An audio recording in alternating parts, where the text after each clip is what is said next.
This podcast is sponsored by YSC Real Estate Group, offering a tailor-made service, versatility and expertise for all your real estate needs. Are you thinking about selling, buying, investing or having your properties managed? For more information, check our website, www.yscrealestategroup.com. We are passionate about real estate and we love to support local businesses. We hope you guys enjoy the podcast. Cheers. Yeah, let's get this going. What podcast is this, Dave? This is podcast number I think we're on 33. 33. You're 33, Terry. Okay.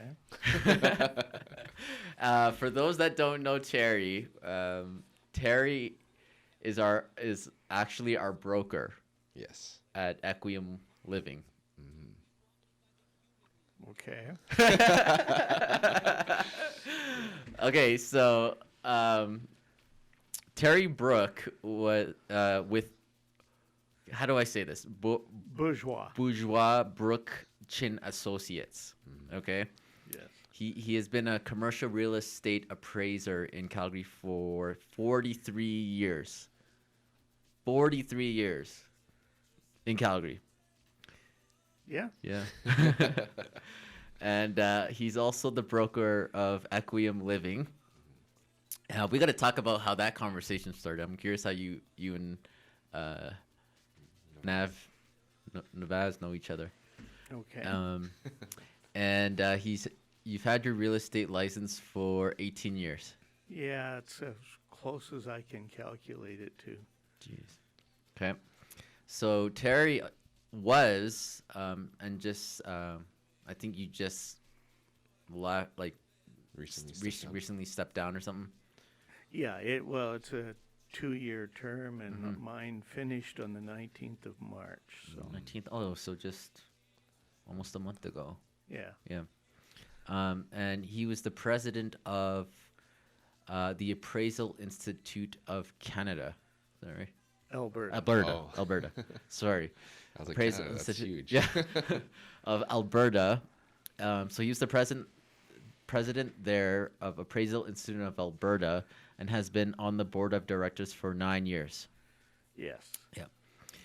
He is also volunteered at the national level of Appraisal Institute, currently special investigator on the professional practice committee. This is for just appraisal Yeah, this committee. is Yeah, for... not real estate, right? Appraisal. Yeah. No, we'll get to that part in a little while. Okay. Sounds good. And is a professional. So I just read a professional Competency interviewer. Yeah. So if you go through the designation process to become an appraiser, the very last step is an hour-long interview in which you're asked a whole bunch of questions. And I don't know how many more there is right now, but probably about 30 people across the country do it. So, and even before COVID, we switched to an online platform. So the other day I interviewed someone who was in Toronto, and one other interviewer was in Vancouver, myself in Calgary, and the third guy was in Manitoba. So you're interviewing them? Yeah, basically it's the final step Okay. of Competency. the designation process. We interview you to discover if you've got enough experience to give you a designation. Yeah. Similar to what like Chris was saying for the inspections. Like he's a proctor for the exams and yeah. Nice. All right. Well, we're not done here. Terry has appraised all types of commercial properties ranging from industrial condo units to Bankers Hall as a new build. A significant proportion of the firm's work is an expert witness on litigation or land compensation assignments. Yeah. Jeez, is there anything that we missed there? No, not really. No. And now you're the broker at Equium Living too. Yes. So I'm very curious. How did that conversation start with you guys? Yeah. Like, when did you hear about that? Yeah. And how do you guys know? How do you know Nav and the Equium group? And Okay, so there's sort of two components to that.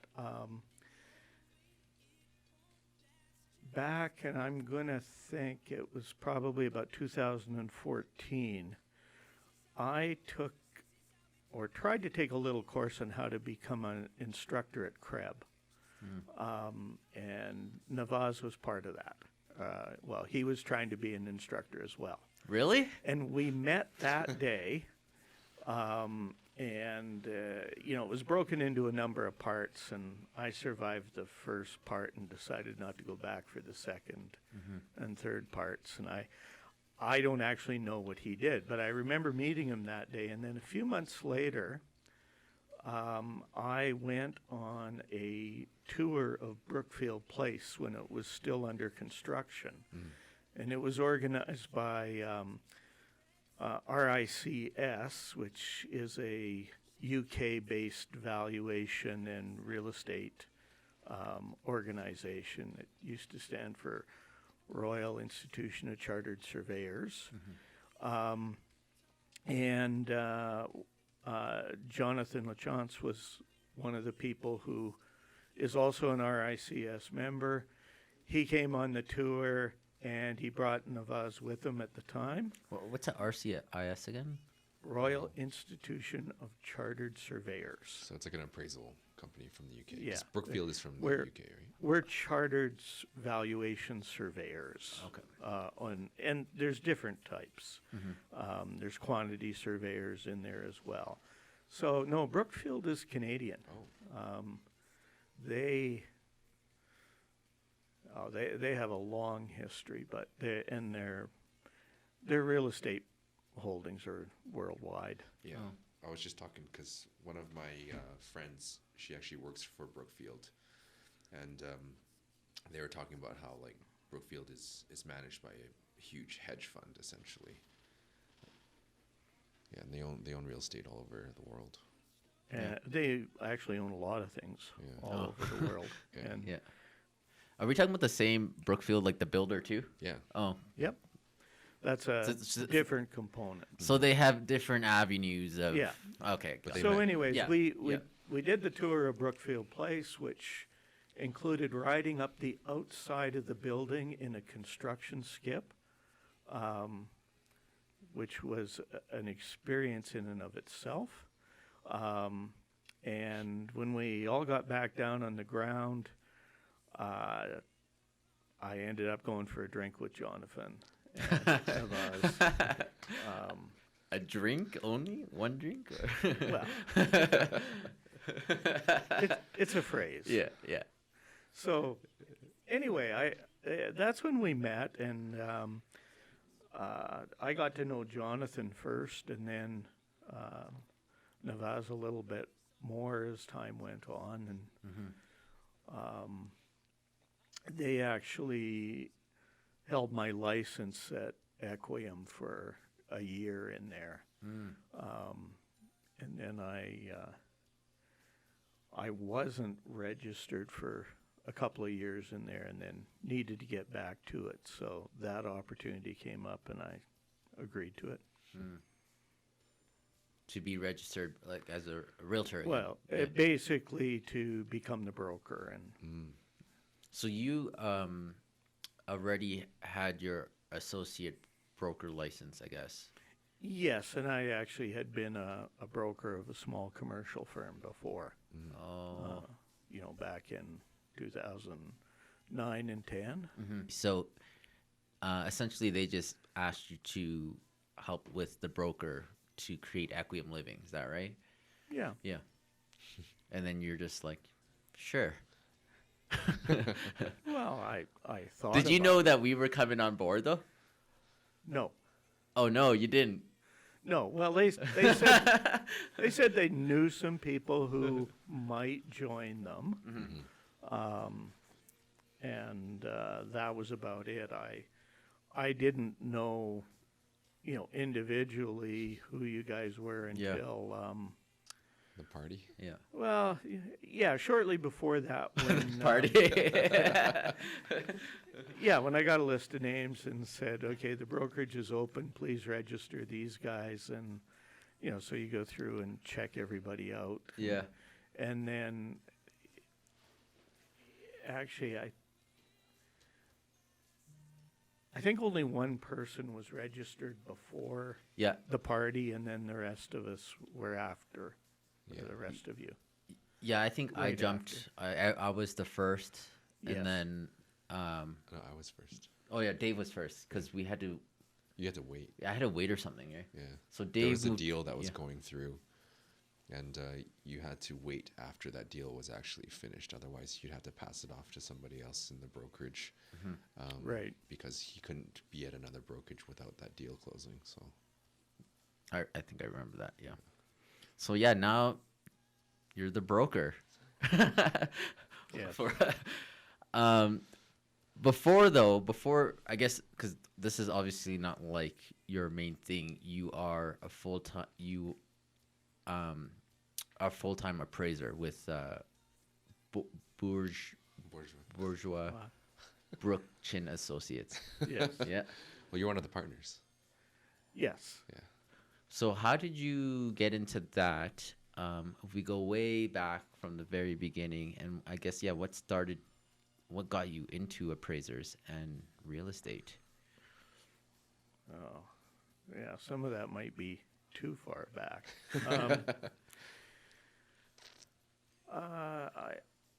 I guess you could say I came out of university and did a few things and was looking for something more or less, career oriented to do, and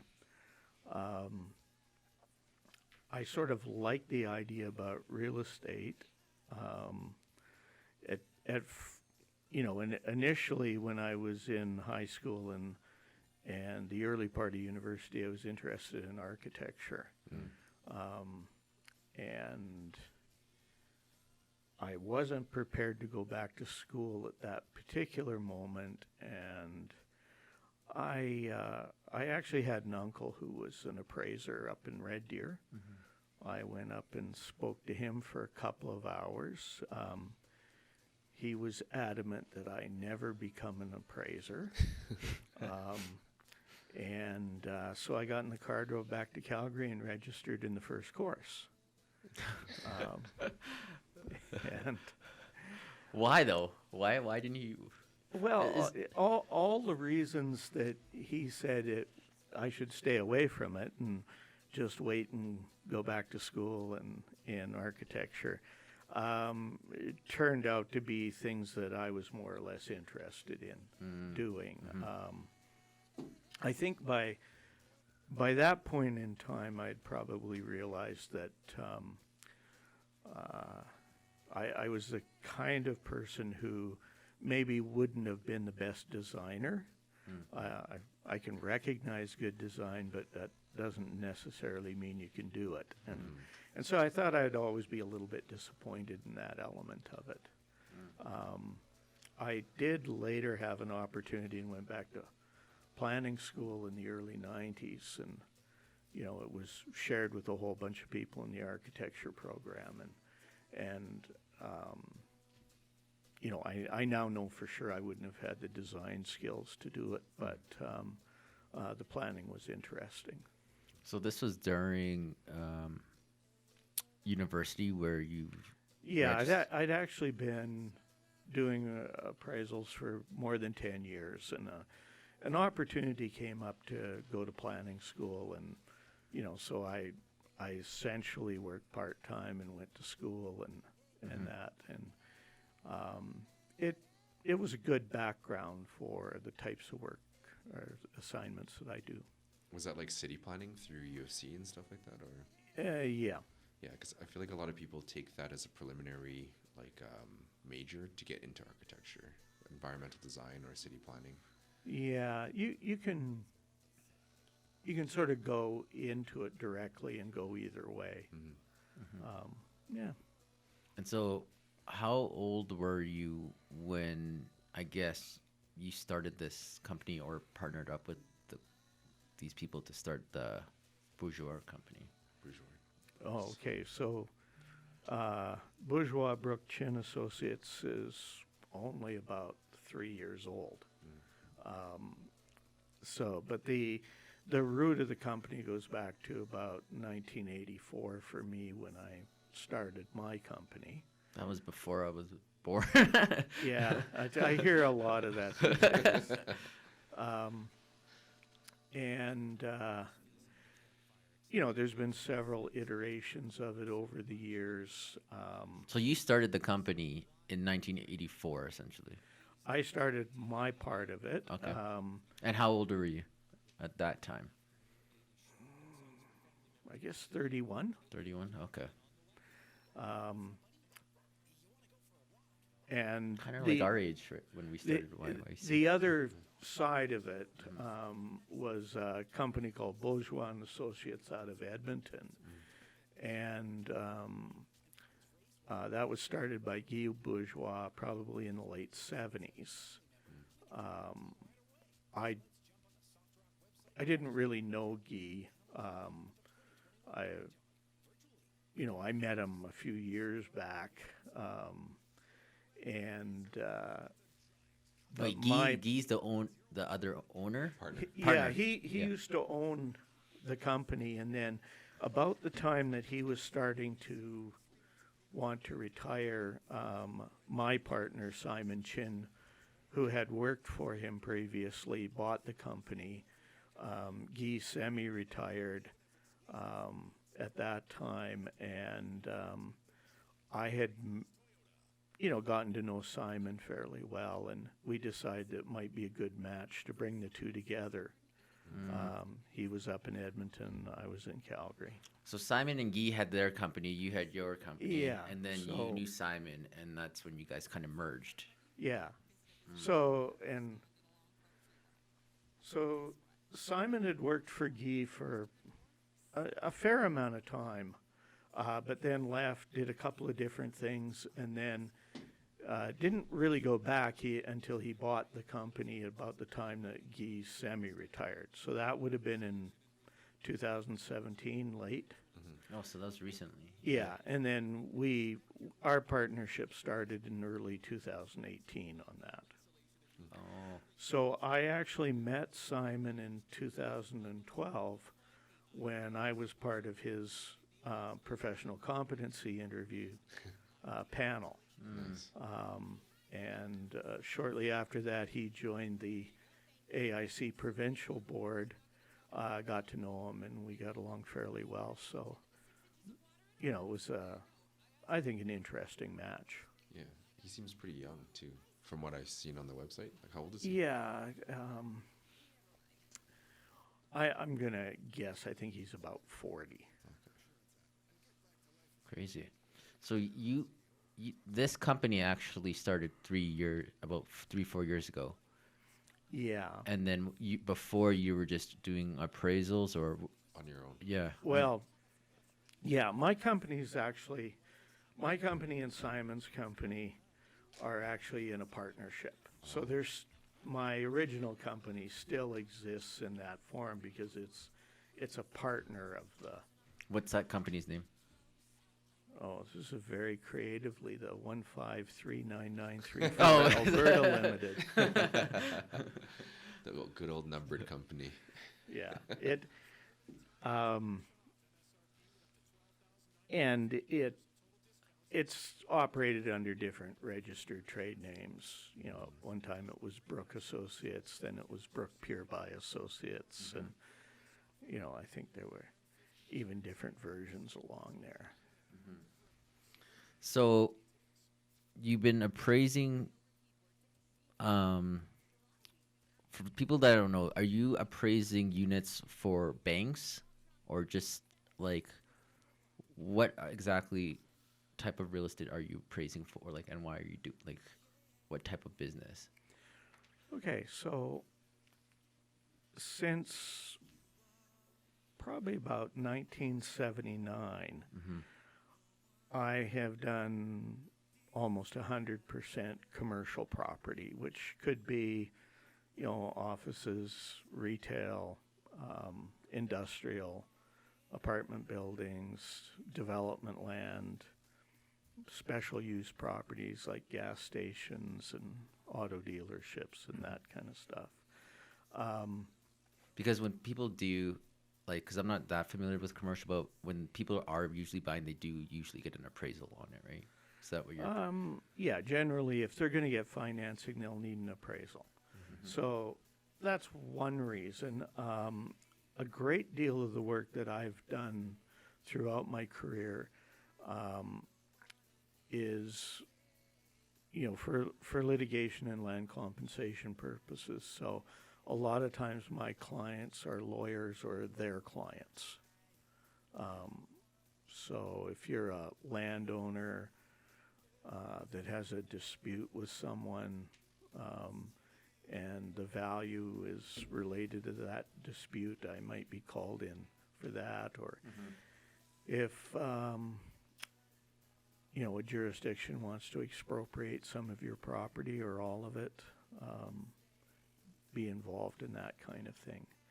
So the rest is a mixed bag of certainly a good proportion of lending related assignments for all types of lenders. And then there's other ones like for tax reasons and estate wrap-ups and Crazy. So it sounds like you don't do any real estate appraisals, though. no, Residential. it's all real estate. Residential. Residential. I don't do any residential. Yeah. To speak No, it's of. all real. Yeah, but residential where I thought it was like you were doing it like for, when the banks want to refinance a house or something, No, there are people who certainly specialize in that, who, are appraisers and friends of mine. But generally, there's it's the industry split into residential and commercial for practical purposes. It's hard to mix the two types. There are still a few firms that, do run both sides of the shop, but I made a decision a long time ago that I would rather have 30 deadlines a year than 900 deadlines a year. Yeah. So Makes sense. Did you do any? You said you had your real estate license. Did you do any real estate transactions, like sales and buys for residential? no, not really for residential. When I had my license, my focus was on commercial and mostly ended up to be development land. And one of the parcels that we did was just north of here from 14th Avenue up to Bow Trail on the west side of 85th Street. We helped assemble, I believe it was 7 parcels, 42 acres of land, and was sold to a developer who was a client that we knew. And some industrial development land, and then resale of lots, small investment properties, that sort of thing.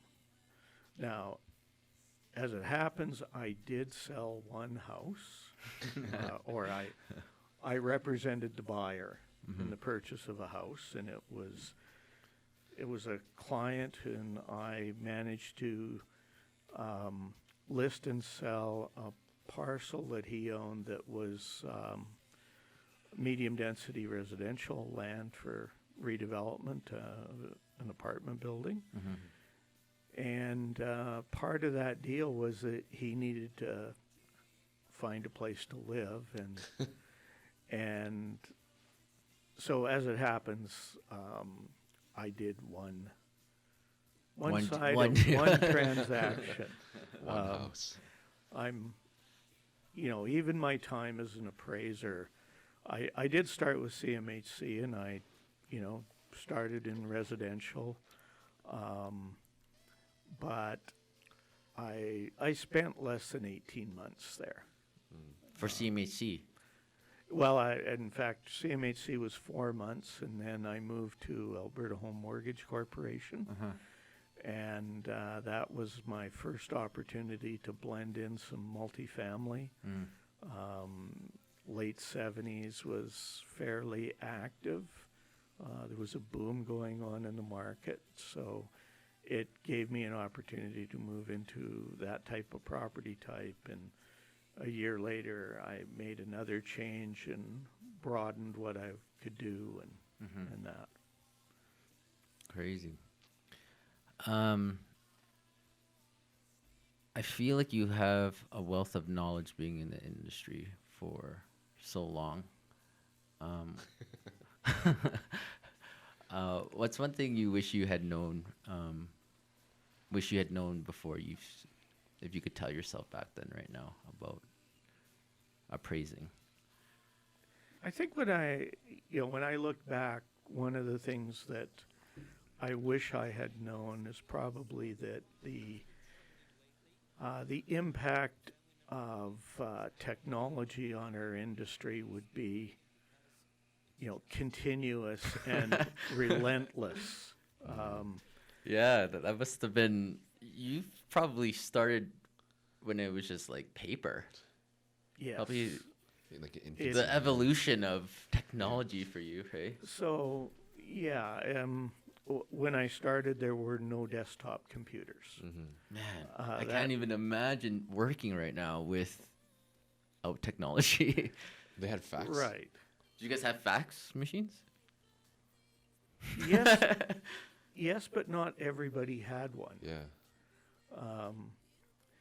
And a few years later, I think everybody had one, and that. And it really has been continuous change all the way through. The impact on the industry is it has made us much, much more efficient than we once were. And you can tell that in just the numbers. In the early 80s, nationally, the Appraisal Institute, I think, had about 8,500 active members. And today, we're roughly half of that. Wow. Do you think they just got phased out, or? No, we all do more than twice as much work as we used to. Oh. When I started in commercial, there were no available sales databases at all. And so, How would you guys appraise something back in the day? you pick up the phone, and if you had to do a downtown office building, you were basically on the phone trying to find people who had done transactions and follow up that way. That must have been a nightmare because you'd have to call every person to see just to get information. It was time consuming. So, in the mid 80s, it was about 50% of an assignment was basically trying to find a sale and get information about that. And the balance writing it up, and quite literally it was handwriting out stuff, sending it into a typist, coming back and getting it corrected. So today, I can go to the computer. I subscribe to a number of different databases, plug in some criteria, and a few minutes later be looking at 30 or 40 sales. Yeah. And then start selecting. So, there's that side of it, right down to the efficiency of creating the appraisal report, having stuff like, spreadsheet software to do cash flow analysis on, and a lot of those kinds of things. So you're saying that evolution has been very, technology has made it very hard, adapting to, keeping up it's with it. changed it so that we're very much more efficient than we were. When you consider in 1980, Calgary was 600,000 people when I started in this business. We're now 1.3 or something like that. So we're twice as big. There's twice as much real estate out there as there was before. And we're doing it with half the number of people that we did. So it's simply a measure of how much more efficient we are today. And, you know, there's always stuff coming out that is even still changing that. Yeah, I find that's kind of even what we're learning as we grow our real estate business is how fast technology and even apps and like, you know, Facebook, TikTok, things like this. Social media. Yeah. Social media, like it's coming at a fast pace. Even like podcasts, right? New things keep evolving, and I feel like if you don't adjust to the time or adapt to it, it's very hard, right? Because we noticed it a lot even in like previous brokerages that we were at and stuff like that. Like you would see how the technology was like surpassing the growth of the realtors that were there. And then over time, like the technology was just getting so advanced that some of them were just like, yeah, I don't even want to do this anymore because they can't compete. And if you don't adapt to the times, it's like essentially survival of the fittest, right? So I remember when I first one of my first real estate deals I was I don't know, 6-7 years ago. They taught me at the brokerage about DocuSign, so like online signatures, and I was like, oh yeah, this is really easy. And the realtor on the other side was still faxing, and I was like, why are you still faxing? And why are you still getting signatures, driving across the city to get signatures? We could just do everything online. Because he'd be like, just give me a couple hours. You know, I got to drive to Airdrie, get the signatures. Then I got to go back to the office, then fax it to you. And I was like, hey, man, I could just do this for you right now. Just give me their emails, and we could wrap this up, right? So I feel like technology definitely has an impact in the real estate, and I think it's going to continuously impact the real estate game for sure. Yeah. I can't even imagine the evolution of what you've seen, you know, from phones to portable phones, you know, computers. Like there was a lot of change from when you started to where it's at now, for sure. Yeah. But essentially, we still do exactly the same thing. Yeah. You know, we still put a value on a property based on substantially the same valuation techniques. So it hasn't changed on how you do it, just how fast, how quicker it is, right? Yeah. The processes are the same. Yes. Yeah. That's true. Yeah. The efficiencies, yeah. But one thing on, the real estate side of it that I think is important and sometimes people miss is that it's still all about, meeting real people and getting them enough to trust you enough to represent them on either side of the deal. I spent almost 10 years in a residential brokerage. And that's when I was doing commercial, but it was a residential one because it was handy.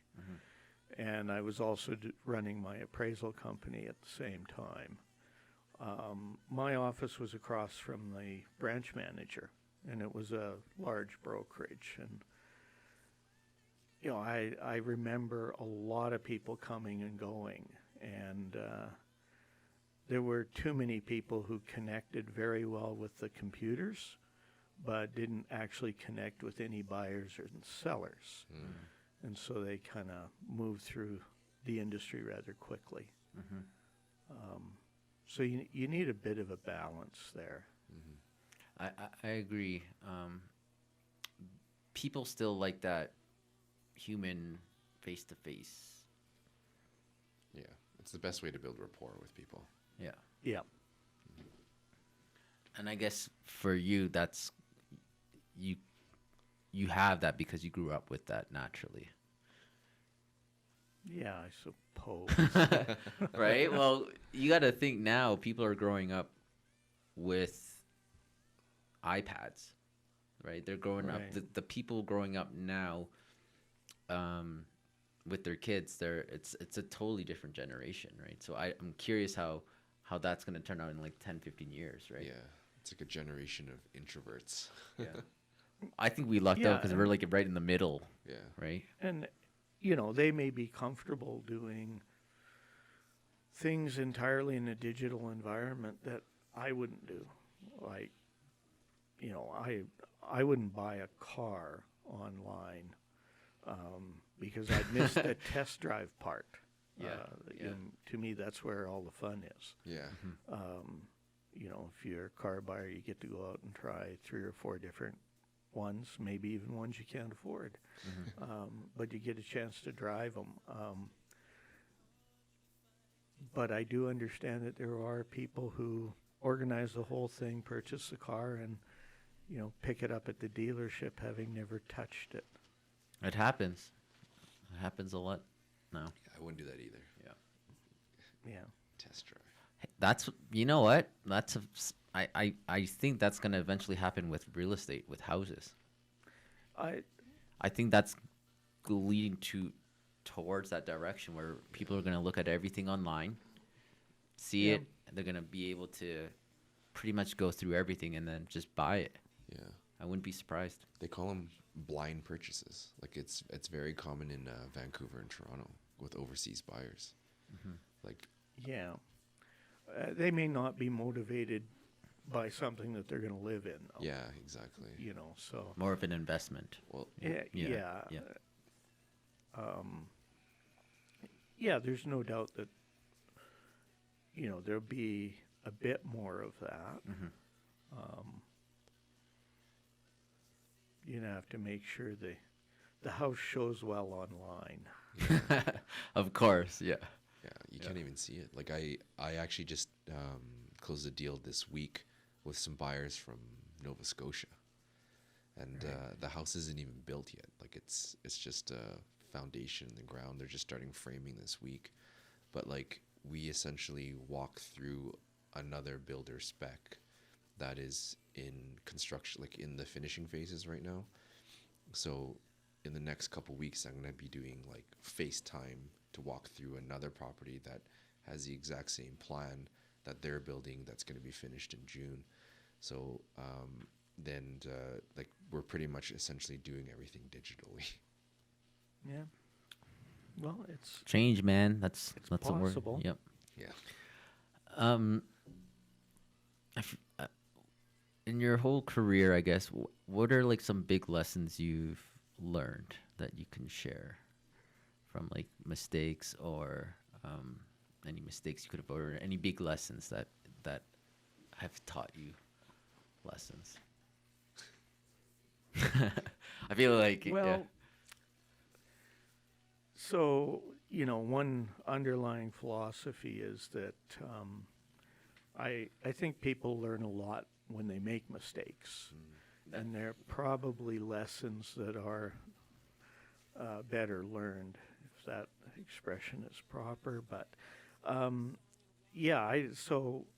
don't mind making mistakes.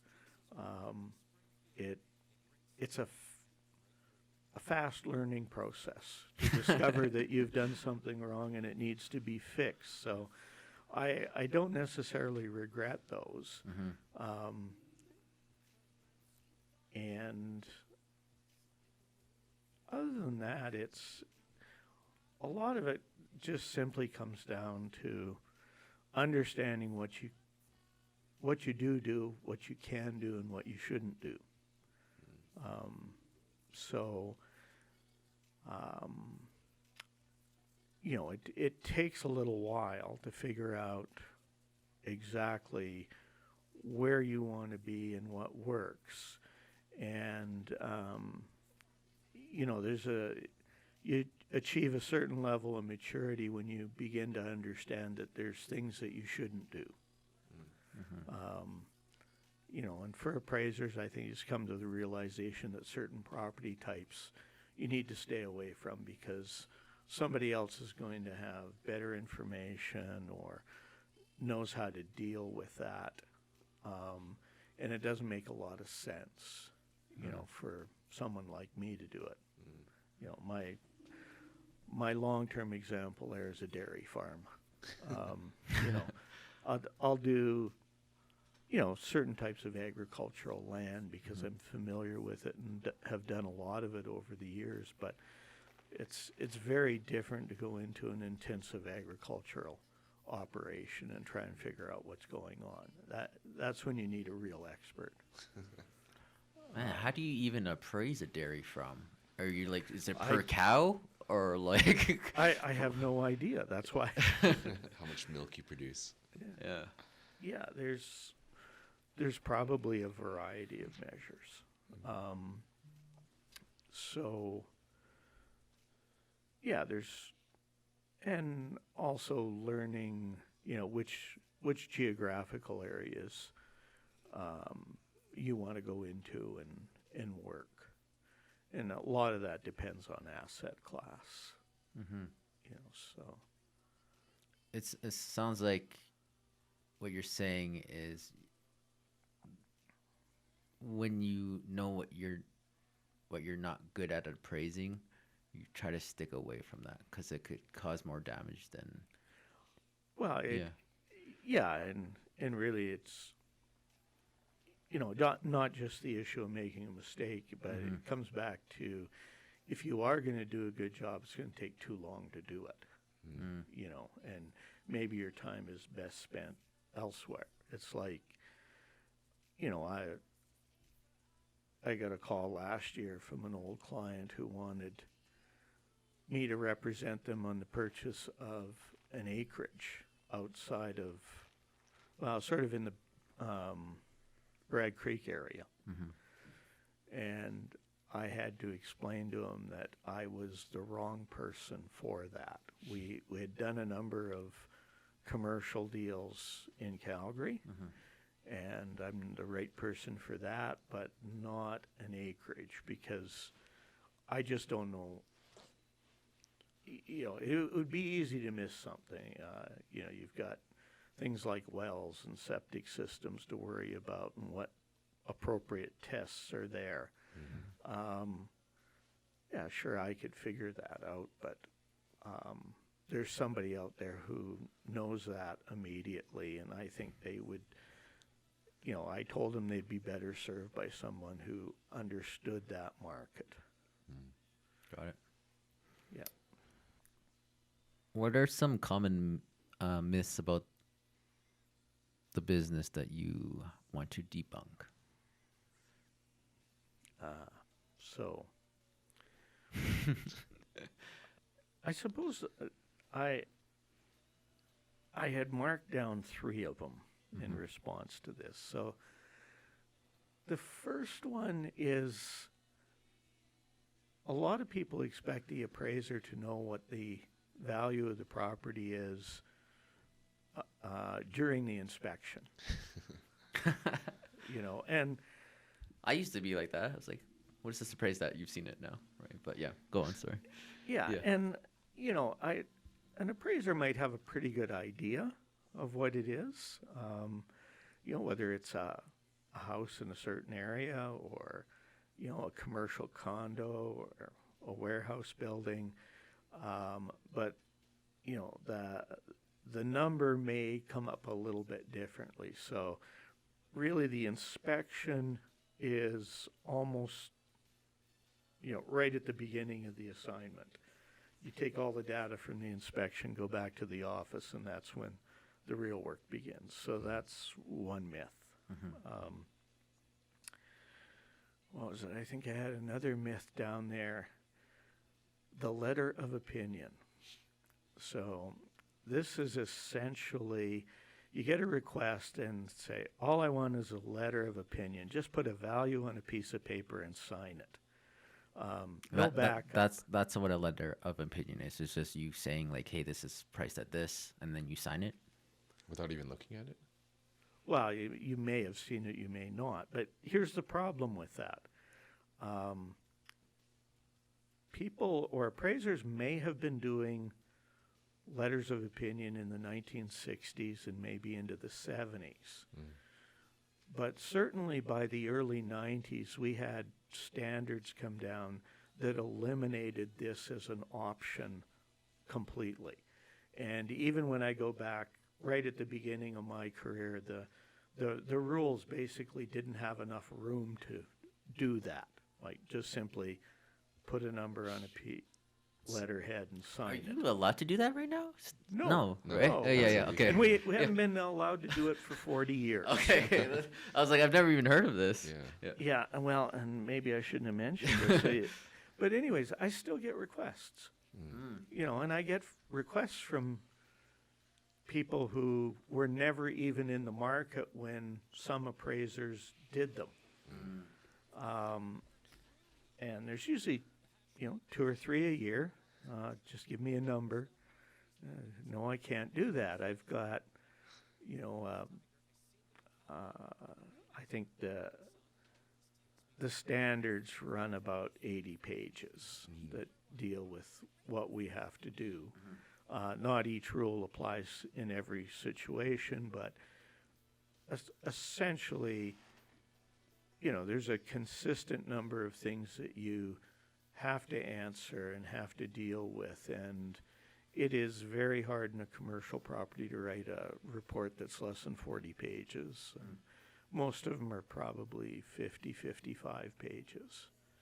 And, that gives the reader enough information to understand what you've done. Is appraisals governed by RECA? Or they have like their own? Not anymore. Okay, so appraisers in Alberta were licensed by RECA from, I think it was about 2005 until December 1st, 2020. What? So that's Very recently. recently. Yeah. We, in the reorganization of RECA, we went through the stakeholder meetings and we made a presentation that appraisers should not be licensed by RECA. Essentially, the government agreed with that. Why And not though? We have our own professional organization, as well as a couple of other ones in the country. It was very much a lot of duplication of the same thing. And back when there was a movement to license appraisers, probably the late 90s and early 2000s, Alberta was sort of one of the early ones to jump on that bandwagon, but no other province subsequently licensed. So earlier, New Brunswick and Nova Scotia had licensing, but it was a very different licensing model, actually run by the industry. In Alberta, what happened is they tagged us into the Real Estate Act and put us under RECA jurisdiction. And there's a problem was that we were an organization or an industry of, 700 people at the time, and there were 15,000 realtors. So it's hard to get a voice. And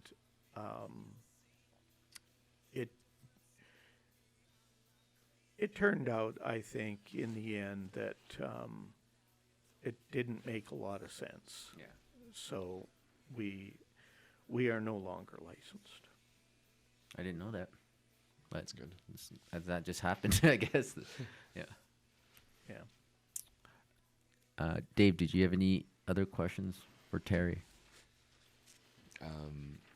Just going back to your uncle when he at first advised you not to get into appraisals, was that because he was in residential appraisals or was he doing commercial appraisals back then?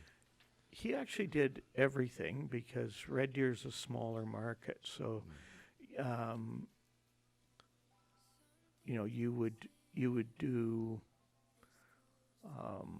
residential acreages, commercial farms. It was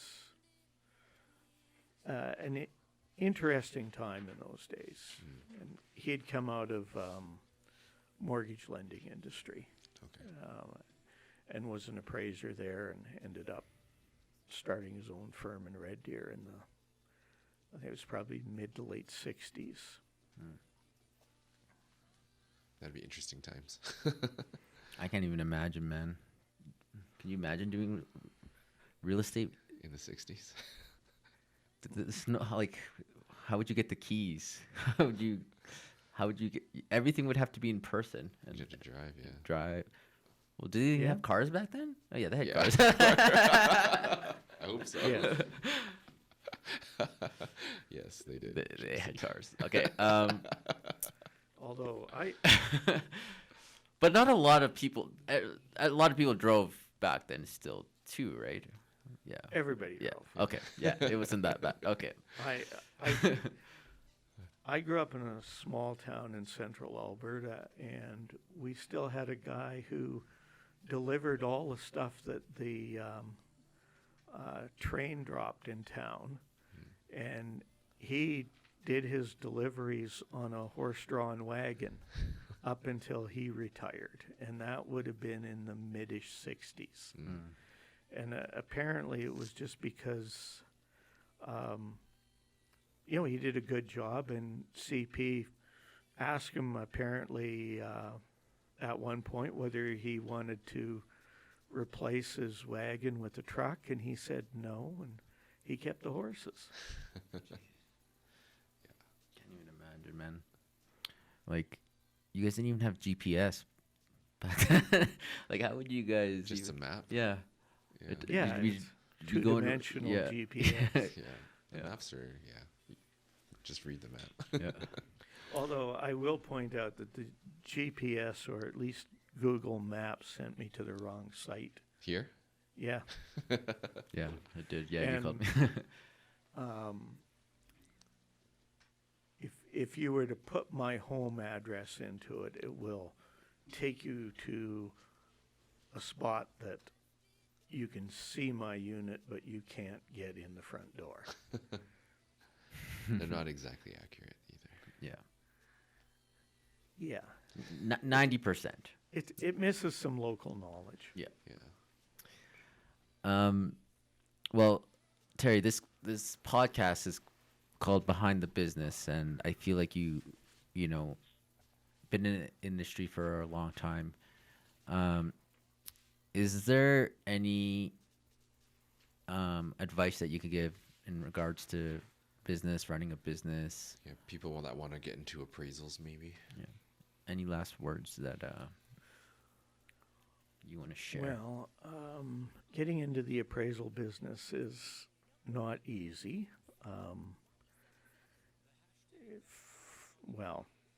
First of all, in order to take the appraisal courses, which depends on your background as a undergraduate degree, is anywhere from 6 university level courses to 18. And you do need a degree in order to get designated. Just to even apply for getting that. So you need to be halfway through a degree in order to become an Appraisal Institute candidate member. Really? So I didn't know you that. can complete the degree and your designation requirements while you're working. There's also, of course, 2 years. In the case of commercial appraising, there's 2 years of practical experience required as a minimum. So the reality is that most people still seem to be taking around 3.5 to 5 years to complete all the requirements. They're usually working at that time. So it's a little bit harder than real estate. Yeah, you Yeah. have to have a university degree. yeah. So, and on a practical point, you're probably going to have to, there's nothing that prevents you from starting your own business, usually once you're designated. But on a practical basis, it'll probably, be somewhere in the 7 to 10 year period before, you have enough industry contacts and a guaranteed client base on, say, the commercial side.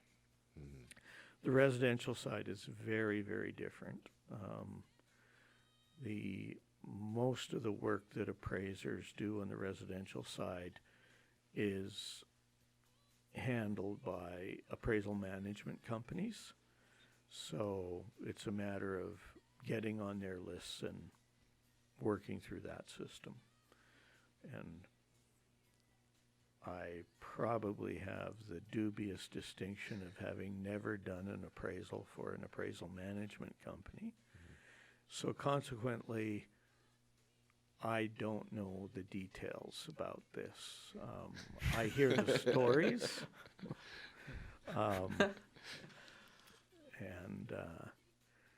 it is very different. And there are a lot of people who like it. How would you say though that how did you grow your clientele and your business in this realm? I guess the only response to that is organically. Almost all of my current business comes from referrals and past clients. And the challenge at this point, of course, is that, when I started, all my clients were probably 15 or 20 years older than me. And most of those people have now retired. And, to make a long story short, in doing, work for law firms and that, I'm somewhere between my 3rd and 4th generation of lawyers. The first group that hired me when I was starting out, and they really hired the firm and the senior that was in the firm. They were all 15, 20 years older. Then we go through the people who are my contemporaries, who are now probably right at that point of retirement. And then we go, the generation below them, who I've been working with for about 10 years now, and even getting to the point now where, I'm beginning to work with some new people who, have recently become associates in the firm. So, and the same thing has happened in development. The same thing has happened with lender clients. So you have to keep renewing the process. And just hoping that you can still connect with the various people who need your services. But yeah, you can't depend on a stagnant client base, no matter what aspect of it you do. You could have one great client at pick any bank you want to insert there. and have done work for them for 7 years and they love you, and then you get an email one day saying that they've been promoted or moved over here, and the person who takes their place has someone else who's preferred. And maybe they move to a position that they no longer order appraisals.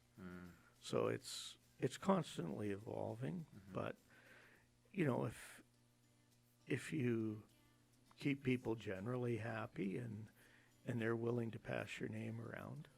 I know I don't do enough business development for totally new clients, but the firm is small, so I have some capacity limitations, and it's no fun being too busy, and it's also no fun having no business. So it's you kind of got to strike a balance. Fine balance between the two.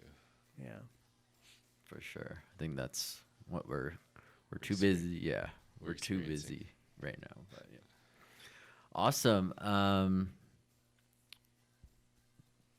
I guess we'll end it at that, Terry. okay.